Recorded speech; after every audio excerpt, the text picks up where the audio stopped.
सोचो अगर एक छोटी सी एरर आपका पूरा डेटा एनालिसिस गलत कर दे तो क्या होगा। आपके सारे डेटा एनालिसिस के रिजल्ट्स, आपके सारे इनसाइट्स की एनालिसिस में रॉन्ग हो सकती है।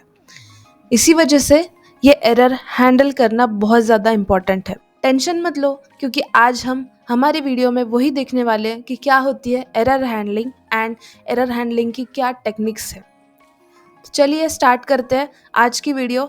What is error handling concept in power BI. क्या होती है एरर हैंडलिंग? जब हम डेटा को पावर बीआई में इंपोर्ट और ट्रांसफॉर्म करते हैं तो कभी कभी हमें एरर्स फेस करने पड़ते हैं। तो इन एरर को हमें हैंडल करना क्यों इतना इम्पोर्टेंट है? अगर इन एरर को हमने हैंडल नहीं किया या फिर हम हमारी डेटा की जो एरर्स है इनको अगर हमने सॉल्व नहीं किया तो हमारी जो सारी मेहनत है, सारी डेटा एनालिसिस है, वो बिगड़ सकती है। एक छोटी सी एरर, जैसे हम बोलते हैं कि एक छोटी सी चिंगारी आग लगा देती है, वैसे ही ये एक छोटी सी एरर है जो हमारी सारी रिपोर्ट्स बर्बाद कर सकता है या फिर सारी रिपोर्ट्स हमारी ख़राब कर सकता है। क्योंकि अगर एरर की वजह से आपका डेटा, आपके इनसाइट्स गलत आ रहे हैं तो आपके डिसीजंस भी प्रॉपर नहीं होंगे। अगर हम एग्जांपल की बात करें तो मेरे पास एक सेल्स का डेटा है जिसमें मेरे पास एक टॉप प्रोडक्ट है और एक बिल्कुल काम ना करने वाला या फिर बिल्कुल मार्केट में नहीं चल रहा है ऐसा एक प्रोडक्ट है। और मेरी एक एरर की वजह से मुझे ये प्रॉब्लम हो गई कि वो मेरा रिजल्ट जो है वो उल्टा हो गया है, कि मेरा जो टॉप वाला प्रोडक्ट है वो एकदम डाउन हो चुका है एंड जो डाउन वाला था, जो बिल्कुल काम नहीं कर रहा था, वर्क नहीं कर रहा था मार्केट में, वो वाला प्रोडक्ट अगर टॉप में दिखा रहा है तो क्या होगा? वही होगा, सारे डिसीजंस गलत हो सकते हैं। वो जो कंपनी है उसे भी काफ़ी नुकसान हो सकता है। इसीलिए हमें एरर हैंडलिंग बहुत ज़्यादा इम्पॉर्टेंट है। हमें छोटी से छोटी एरर हैंडल करनी आनी चाहिए इसी वजह से।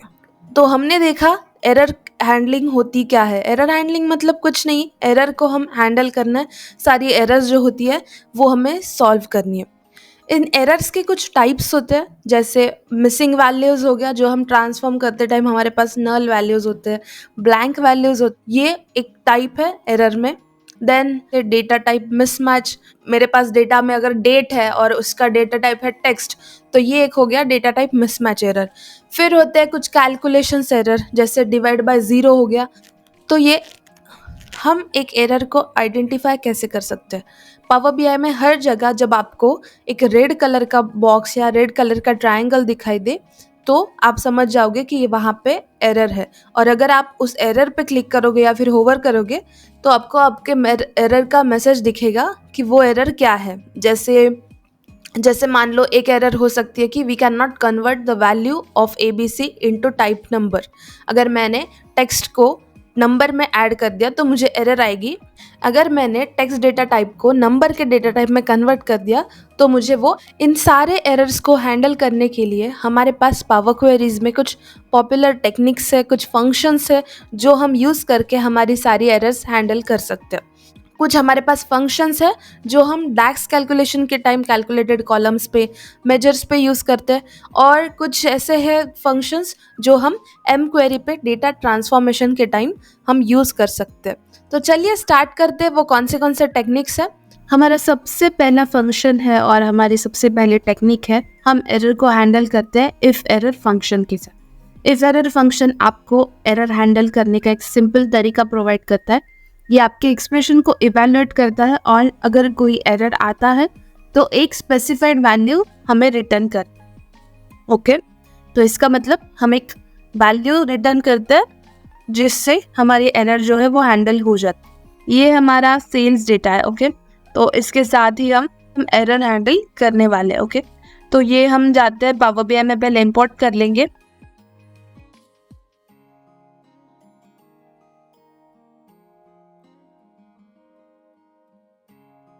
इसको हम इंपोर्ट करेंगे, थोड़ा ट्रांसफॉर्मेशन भी देख लेते हैं, डेटा टाइप्स वगैरह प्रॉपर है क्या।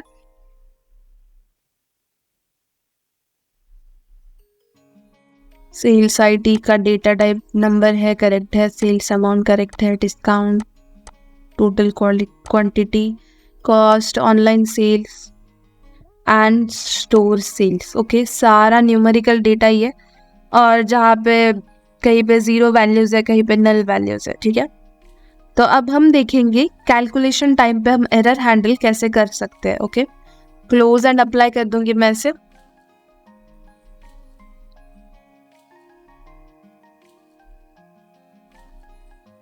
लोड हो गया है ये। यहाँ पे आप देख सकते हो हमारा डेटा रेडी है, जो है sales ID, sales amount, discount, total quantity, cost, online sales, store sales, ये सारे हमारे कॉलम्स हैं।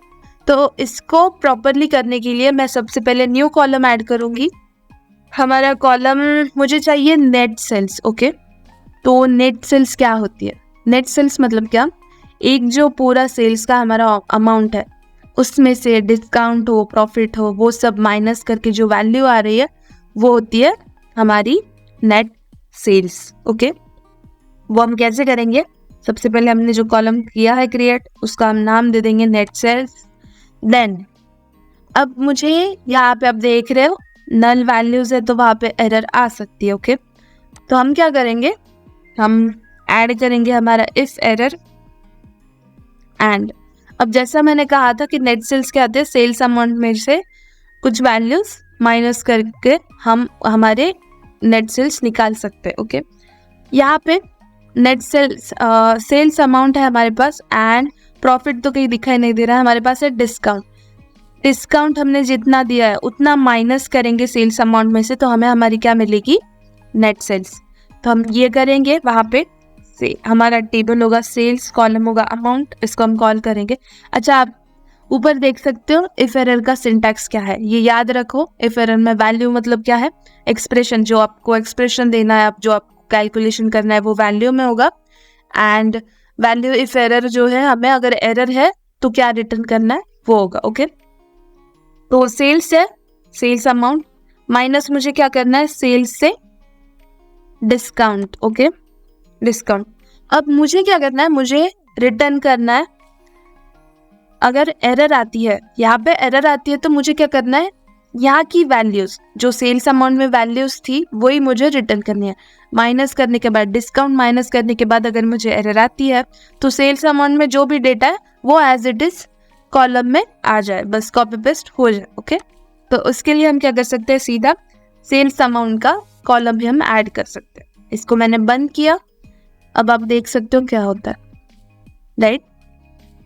हमें हमारा डेटा मिल चुका है जहाँ पे एरर नहीं आई है, 0 का 0 प्रॉपरली अच्छे से एडजस्ट हो गया।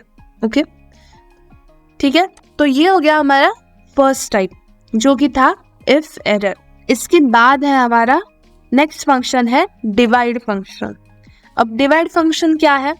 डिवाइड फंक्शन का यूज हम जहाँ पे मैंने जैसे बोला था, हमारा डिवीजन एरर आता है कि डिवीजन बाय 0 करके एक एरर रहता है, आप वो कैसे हैंडल करते हैं? हम इस डिवाइड फंक्शन से। पावर बीआई में हम डिवीजन बाय 0 जो एरर्स होती है वो डिवाइड फंक्शन से हैंडल कर सकते हैं। वो कैसे करेंगे हम, वो भी हम देखेंगे। तो इसका सिंटैक्स हम देखेंगे एक बार, लेकिन उसके पहले मुझे क्या करना पड़ेगा? मुझे कॉलम क्रिएट करना है इसमें भी, क्योंकि हमें कैलकुलेशंस करनी है, राइट? और जो है वो शो करना है तो मैं कॉलम क्रिएट करूंगी, क्योंकि मेजर ऐसे कॉलम के जैसे शो नहीं होता है, वो विजुअलाइजेशन के टाइम पर शो होता है। ठीक है, तो मुझे क्या करना है? मुझे कैलकुलेट करनी है कि एवरेज प्राइस क्या है हर प्रोडक्ट की, या फिर हमने जो सेल्स किया है उसमें कॉस्ट में एवरेज प्राइस क्या है। तो हमारे पास अगर हमें एवरेज प्राइस ऐड करनी है तो वो हम कैसे करेंगे? हमारे पास टोटल क्वांटिटी है एंड हमारे पास सेल्स अमाउंट भी है, राइट? तो सो एवरेज प्राइस हम कैसे कैलकुलेट करते हैं? Total by quantity, right? जो भी काउंट है या फिर टोटल है, जैसे यहाँ पे हमारे पास सेल्स है टोटल, तो टोटल सेल्स बाय जो भी हमारी क्वांटिटीज है प्रोडक्ट की तो वो हम कैसे करेंगे? डिवाइड फंक्शन से। ओके, तो मैं फिर से एक न्यू कॉलम क्रिएट करूंगी जो कि होगा हमारा average price. Okay, average price. तो मुझे क्या करना है? मुझे यूज करना है डिवाइड फंक्शन। डिवाइड फंक्शन, अब यहाँ पे आप देख सकते हो न्यूमरेटर, डिनोमिनेटर, अल्टरनेट रिजल्ट। इसका मतलब क्या है? ये सिंटैक्स हो गया आपका। न्यूमरेटर होगा हमारा टोटल वैल्यू, राइट, जिसको हमें डिवाइड करना है किससे, डिनोमिनेटर से। ओके, तो न्यूमरेटर हमारा होगा टोटल सेल्स, जो कि है हमारा सेल्स अमाउंट, राइट। इसके बाद हमारा डिनोमिनेटर क्या होगा, हमारी क्वांटिटी। तो मैं ऐड करूंगी टोटल क्वांटिटी, सॉरी मैंने डायरेक्ट टोटल कर दिया, लेकिन फिर भी सेल्स टोटल क्वांटिटी आ रहा है। Okay, total quantity. फिर अब इन दोनों के डिवीजन में जब एरर आता है, तो एरर दिखाने के अलावा हम क्या क्या कर सकते हैं, हम 0 रिटर्न कर सकते हैं, या फिर और हम वैल्यू भी ऐड कर सकते हैं, हम कुछ भी कर सकते हैं। ठीक है, तो मुझे यहाँ पे क्या करना है, न्यूमेरिक वैल्यूज है, मुझे 0 रिटर्न करना है। अगर इन दोनों में कुछ भी डिवीजन की एरर होगी, जैसे 0 बाय डिवीजन बाय 0 हो गया, ये जो सारी डिवीजन या फिर कुछ वैल्यूज ही नहीं है दोनों में, तो ये क्या करेगा, 0 रिटर्न करेगा। अब मैं इसे एंटर करती हूँ तो हमें क्या मिलेगा, हमारी एवरेज प्राइस। इसके बाद और एक है if empty. Okay, if empty क्या करता है, शो इफ एम्प्टी स्पेशली एक टेबल चेक करने के लिए होता है। अगर यहाँ पे हमारे पास एक ही टेबल है और ये एम्प्टी नहीं है, तो मोस्टली हमें रिटर्न आएगी वैल्यू फॉल्स। लेकिन हमारे पास 2-4 टेबल है और अगर कोई टेबल एम्प्टी है क्या, बार बार वहाँ पे जाकर देखने से अच्छा है मैं एक कॉलम या फिर मेजर क्रिएट करके हम देख सकते हैं, हम इसको चेक भी कर सकते हैं, राइट। तो वो हम कैसे करेंगे, इज एम्प्टी की ये जो फंक्शन है इज एम्प्टी, वो हम लेंगे। इज एम्प्टी में जो हमारा टेबल है वो हम ऐड करेंगे, राइट। अब यहाँ पे सेल्स टेबल में बहुत सारे है डेटा, ज़्यादा ये टेबल पूरा एम्प्टी नहीं है तो एरर फॉल्स आएगा। अगर है डेटा एम्प्टी तो हमें जो रिटर्न होती है वैल्यू वो होती है ट्रू वैल्यू। ओके, तो ये है इज एम्प्टी, तो इसे हम डिलीट कर देते हैं, इसकी कोई ज़्यादा ज़रूरत नहीं, लेकिन बेसिक नॉलेज हमें होना चाहिए। अब है is error. Okay, is error क्या होता है, अगर कोई एरर है, ये भी थोड़ा इजी फंक्शन है। अगर कोई एरर है तो एक मैसेज हम शो कर सकते हैं। ओके, इज एरर की वजह से हम क्या कर सकते हैं, एक मैसेज हमें देना है। इफ एरर और इज एरर थोड़ा बहुत कॉमन में ही आएगा। इफ एरर वैल्यू रिटर्न करता है, इज एरर मैसेज शो करता है। ओके, वो हम कैसे करेंगे, सबसे पहले हम सिंटैक्स देख लेते हैं एक बार इज एरर का। इज एरर वैल्यू, जो वैल्यू होती है इज, अगर एरर है तो एक वैल्यू, नहीं है तो एक वैल्यू। ओके, लेकिन हम डायरेक्टली ऐसे यूज नहीं करते हैं, राइट, हमें कुछ तो इनपुट्स देने होंगे। ओके, तो इसलिए कुछ अलग कैलकुलेशंस में यूज कर सकते हैं। ठीक है, अब इस एरर हम कैसे कैलकुलेट करेंगे या फिर हम कैसे चेक कर सकते हैं। ओके, तो एक सिंपल बेसिक एग्जांपल क्या है, इस एरर हम चेक करेंगे। मैं यहाँ पे वही ऐड कर दूंगी एरर चेक करके। यहाँ पे हम फॉर्मूला ऐड कर सकते हैं। हम क्या चेक कर सकते हैं, अगर डिवीजन बाय 0 एरर है तो आप क्या करो, एरर डिटेक्टेड करके रिटर्न करो, अगर नहीं है तो ओके करके, ओके, नो एरर या फिर नो एरर हम रिटर्न कर सकते हैं। ठीक है, सबसे पहले हम इफ कंडीशन यूज करेंगे यहाँ पे, तो उससे पहले लॉजिकल टेस्ट में हम एरर हैंडलिंग का भी फंक्शन ऐड करेंगे, इज एरर। एंड अब यहाँ पे हम चेक करेंगे कि सेल्स अमाउंट और टोटल क्वांटिटी अगर डिवीजन करें हम तो एरर आएगी, और अगर एरर आती है तो क्या रिटर्न करना है, नहीं आती है तो क्या रिटर्न करना है। ओके, ठीक है, तो हम वो कैसे करेंगे, डिवाइड, मैं ऐड करूंगी फिर से। आप देख सकते हो यहाँ पे हम दो फंक्शंस कर रहे हैं यूज एरर हैंडल के वाले, एरर हैंडलिंग वाले, लेकिन यहाँ पे डिवाइड का हम सिर्फ यूज करेंगे डिवीजन के लिए। ओके, न्यूमरेटर हमारा होगा सेल्स अमाउंट, डिनोमिनेटर हमारा होगा सेल्स टोटल क्वांटिटी। ठीक है, सॉरी,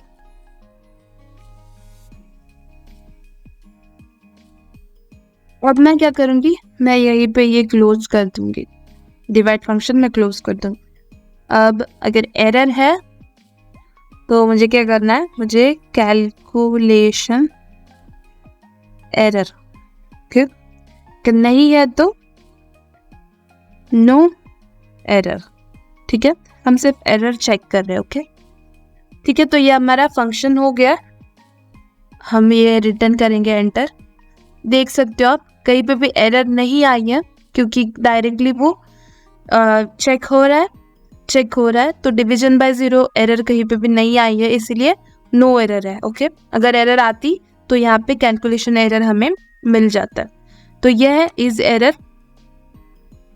ओके, तो ये हमने सारे एरर्स देख लिए। अब एक बेसिक है, वो कौन सा है? Handling missing data. ओके, उसके लिए एक फंक्शन है। अगर मिसिंग डेटा हैंडल करना है तो वो हम एक फंक्शन यूज कर सकते हैं। इससे हम क्या कर सकते हैं, ठीक है, तो जैसे हम पावर क्वेरी में रिप्लेस वैल्यू कर सकते हैं, वैसे ही कोलेस एक है। ये फंक्शन जो है वो क्या करता है, आपकी जो वैल्यूज है वो रिप्लेस करता है। इसका सिंटैक्स कैसे है हम देखेंगे। हम पहले कॉलम ऐड कर लेते हैं, नया वाला होगा हमारा। हम क्या करेंगे, डिस्काउंट पे हम चेक करेंगे, डिस्काउंट की वैल्यूज हम रिप्लेस करेंगे। हम क्लीन करेंगे, क्लीन डिस्काउंट मैं ऐड कर दूंगी इस पे। तो हम ये फंक्शन कैसे यूज कर पाएंगे, कोल एस, हमें कौन सा कॉलम चेक करना है, डिस्काउंट का, राइट, सेल्स डिस्काउंट कॉमा, मुझे क्या करना है, मुझे डिफॉल्ट वैल्यू देनी है। अगर कोई कॉलम ब्लैंक है तो वो 0 ऐड हो जाएगा, नहीं है तो ऑब्वियसली वो वैल्यू वही के वही हो जाएगी। ओके, तो अगर इसे हम एंटर कर देते तो आप देख सकते हो जहाँ पे डिस्काउंट में ब्लैंक है वहाँ पे हमें 0 रिटर्न हो रहा है। ये अगर आप भूल गए हो ट्रांसफॉर्म में, पावर क्वेरी में कुछ नल वैल्यूज रिप्लेस करने के लिए, तो यहाँ पे अब बाय डिफॉल्ट वैल्यूज कुछ भी सेट कर सकते। अब है ट्राई एंड ट्राई अदरवाइज। तो ट्राई फंक्शन क्या है, जब आप किसी कैलकुलेशन को परफॉर्म करते हो ना, तो कभी कभी क्या होता है कि डेटा या फिर फॉर्मूला जो होता है वो एरर क्रिएट करती है, उसके वजह से कुछ एरर्स आ जाती है, राइट। तो ट्राई फंक्शन का काम वही है कि वो जो एक्सप्रेशन है वो सेफली इवेल्युएट करेगा। अगर एक्सप्रेशन सक्सेसफुल होता है हमारा, वो जो हमने कंडीशन दी है, ट्राई क्या करेगा, उसको इवेल्युएट करेगा। एंड अगर वहाँ पे हमारा जो एक्सप्रेशन है, हमारी जो कंडीशन है वो सक्सेसफुली होती है बिना एरर के, तो वो जो रिजल्ट है हमारा वो शो करेगा। अदरवाइज अगर वो नहीं है तो हमारे पास एरर वैल्यू वो शो करेगा, या फिर कभी कभी ब्लैंक या null value try function return कर देता है। ठीक है, तो ये हो गया ट्राई। क्या करता है, वो एक्सप्रेशन को सेफली इवेल्युएट करने में हेल्प करता है। ठीक है, एंड फिर है अदरवाइज फंक्शन। अब अदरवाइज फंक्शन क्या करेगा, हमने ट्राई फंक्शन यूज किया है जिसमें हम एक्सप्रेशन यूज करेंगे। अब वो सेफली इवेल्युएट होगा। ओके, अगर नहीं हुआ तो जैसे हम इफ एल्स कंडीशन यूज करते हैं वैसे, या फिर हमने जो डैक्स में हमने जो कल एरर हैंडलिंग में इज एरर, इफ एरर जो देखे थे, जो कस्टम मैसेज वगैरह शो करते हैं, वैसा ही हमारा ये अदरवाइज फंक्शन है। अदरवाइज फंक्शन क्या करेगा, अदरवाइज फंक्शन ट्राई, याद रखना अदरवाइज फंक्शन ट्राई के साथ ही ऐड होता है।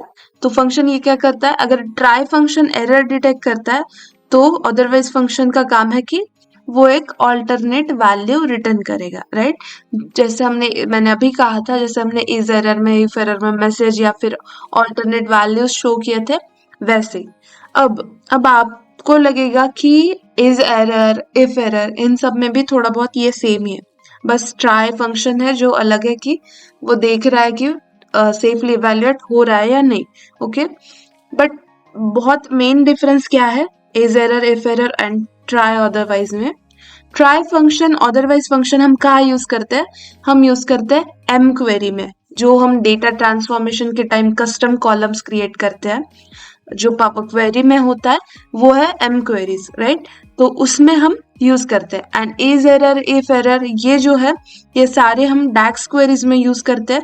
कैलकुलेटेड, जब हम कैलकुलेटेड फंक्शन क्रिएट करते हैं, जब कैलकुलेटेड मेजर्स हम क्रिएट करते हैं तब। ठीक है, तो हमारे पास ये डेटा है, product ID, product name, total sales price and materials. यहाँ पे कुछ एरर्स है टोटल सेल्स प्राइस में, मटेरियल्स में, कुछ नल वैल्यूज है, कुछ जीरोज है, तो इसको इवेल्युएट करते टाइम कुछ एरर आ सकती है। तो हम क्या करेंगे, हम ऐसे पावर बीआई में सबसे पहले लोड करेंगे एंड फिर हम ये ट्राई अदरवाइज ये फंक्शन हम यूज करेंगे, ठीक है। जैसा मैंने कहा था, हम ट्राई कहाँ पे यूज करते हैं, एम क्वेरी।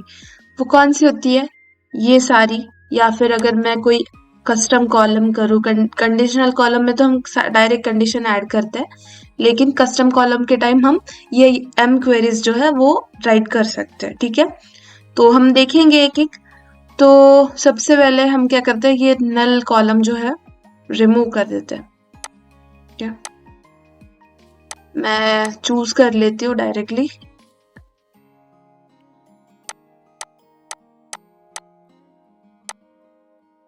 ठीक है, अदर कॉलम्स हमने रिमूव कर लिए है एंड हमें जो चाहिए वो डेटा वाला कॉलम हमारे पास है। अब मुझे क्या करना है, मुझे एक ऐसी वैल्यू चाहिए, एक ऐसी प्राइस चाहिए जो इन दोनों का division, total sales divided by price. Okay, अब हमें यहाँ पे एरर आ सकती है और मुझे क्या करना है, मुझे यही से ट्रांसफॉर्मेशन पे ही वो कॉलम ऐड करना है, इन दोनों की डिवीजन वैल्यू। ठीक है, तो हम वो कैसे करेंगे, मैं जाऊंगी ऐड कॉलम पे और मेरा होगा कस्टम कॉलम एंड हमारी एक्सप्रेशन होगा हमारा total sales divided by price. ठीक है, ओके कर दिया। अब देख सकते हो आप यहाँ पे कुछ एरर है हमें, ओके, जैसे नल वैल्यूज की वजह से डिवीजन एरर आ रही है, या फिर ये यहाँ पे है नल वैल्यूज की वजह से, 0/0 की वजह से नान जो एरर है वो डिवीजन बाय 0 एरर है। तो ये सारे एरर्स आ रहे हैं। अब हम इसे कैसे हैंडल करेंगे, हम हैंडल करेंगे ट्राई एंड अदरवाइज फंक्शन के साथ, राइट। तो मैं क्या करूंगी, मैं इसे, हम यहाँ से भी ऐड कर सकते हैं, लेकिन आपको समझने के लिए हम इसे रिमूव करेंगे एंड एक फिर से हम कॉलम ऐड करेंगे यहाँ पे। देन मैं ऐड करूंगी ट्राई, फिर हमारा होगा total sales inside, then divided by price. Okay, price add हो गई। अब ये क्या करेगा, ट्राई फंक्शन सेफली इवैल्यूएट हो रहा है या नहीं हो रहा है वो देगा, और जहां पे एरर है वहां पे एरर शो करेगा। हमें सिर्फ एरर शो नहीं करनी है, इसलिए हम क्या करेंगे, अदरवाइज फंक्शन का भी यूज करेंगे एंड मैं क्या करूंगी, टोटल सेल्स में जो वहां पे वैल्यूज है वही मुझे रिटर्न हो जाए, मुझे कोई और वैल्यू ऐड नहीं करनी है, राइट। इसलिए मैं क्या करूंगी, जो टोटल सेल्स कॉलम में जहां पे एरर है वहां की जो वैल्यू है वो एज इट इज मुझे वहां पे आ जाए। अगर 0 है तो 0 आएगा, नल है तो नल आएगा।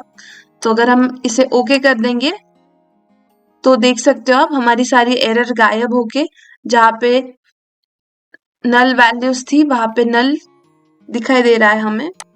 तो और एक है यहाँ पे, आप देख सकते हो यहाँ पे कुछ नंबर्स है, कुछ टेक्स्ट है, राइट।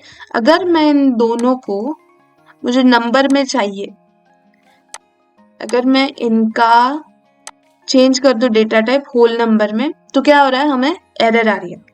अब या तो हम एक कर सकते हैं, यहाँ पे कैर भी वैल्यू है और नंबर भी, और लेकिन वहां पे टेक्स्ट ही है और मुझे चाहिए वैर कैर, जैसे यहाँ पे ABC 1 2 3। अब यहाँ पे वो दिखाई नहीं दे रहा है, राइट। तो हम कैसे करेंगे, हम ट्राई कैच ब्लॉक के साथ वो कर सकते हैं, वो ऑटोमेटिकली वो हो जाएगा। हम कैसे करेंगे, सबसे पहले मैं चेंज टाइप रिमूव कर देती हूँ। तो इसके लिए हम फिर से एक कस्टम कॉलम क्रिएट करेंगे। कस्टम कॉलम हमारा होगा चेंज डेटा टाइप, हम करेंगे इसका चेंज टाइप नाम। इसमें मैं एक फॉर्मूला इंक्लूड करूंगी जो है नंबर फ्रॉम। ओके, अगर आपको डायरेक्टली नहीं मिल रहा है तो आप स्क्रॉल करके भी वो देख सकते हो। नंबर फ्रॉम फंक्शन क्या है, इसका नाम से पता चलता है ये कहीं से नंबर उठा रहा है, राइट। नंबर कोई टेबल है, कोई कॉलम है, उसमें से हम नंबर फेच कर रहे हैं।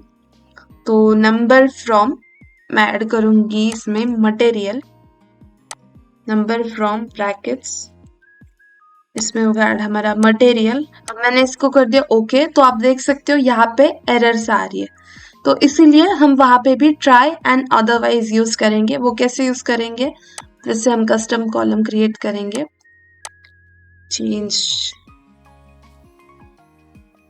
चेंज टाइप, देन हमारा number from in bracket material.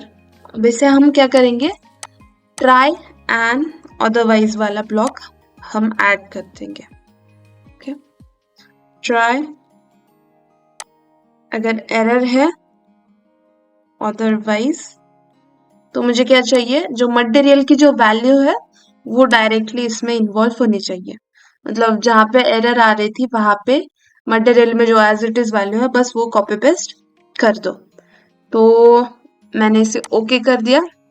अब देख सकते हो आप ये क्या हो गया, यहाँ पे डेटा टाइप varchar है एंड ये सारे वैल्यूज यहाँ पे है, जो एरर दे रहे थे वो सारी एरर हमारी रिमूव हो गई। तो यही है ट्राई एंड अदरवाइज फंक्शन का काम। छोटे मोटे एरर जो होते हैं वो सारे यहाँ पे हम रिमूव कर सकते हैं, जैसे हैंडलिंग रिप्लेसिंग वैल्यूज, या फिर डेटा टाइप हमने जो चेंज किया था, जो भी डिवीजन वाले थोड़े बहुत एरर्स थे, इसमें सारे जो एम्प्टी वैल्यूज थे वो सारे कैसे रिप्लेस हो गए वो हमने देखा। मोस्टली ये एक टाइप है जिससे हम सारे मिसिंग वैल्यूज या फिर जो एरर है, जो भी एम्प्टी वैल्यूज है वो हम रिप्लेस करते हैं। ओके, तो ये था हमारा try and otherwise function. All right, आज की वीडियो में हमने देखा पावर बीआई में एरर हैंडलिंग क्या होती है, एरर्स को हैंडल कैसे करते हैं, एरर हैंडलिंग की कौन सी टेक्निक्स है, कौन से फंक्शंस है। अगर आपको ये वीडियो हेल्पफुल लगी तो लाइक करना ना भूलें और चैनल को सब्सक्राइब ज़रूर कीजिए। और हाँ, अगर आप डेटा को और बेटर समझना चाहते हैं तो आपको डेटा मॉडलिंग का कॉन्सेप्ट ज़रूर सीखना चाहिए। डेटा मॉडलिंग के बिना आपका डेटा एनालिसिस इनकम्प्लीट है। मैंने इस टॉपिक पे एक डेडिकेटेड वीडियो बनाया है जिसमें मैंने एक्सप्लेन किया है व्हाट इज़ डेटा मॉडलिंग। तो गाइस, आज के लिए इतना ही। मिलते हैं नेक्स्ट वीडियो में एक नए टॉपिक के साथ। तब तक के लिए हैप्पी एनालाइजिंग। Bye bye.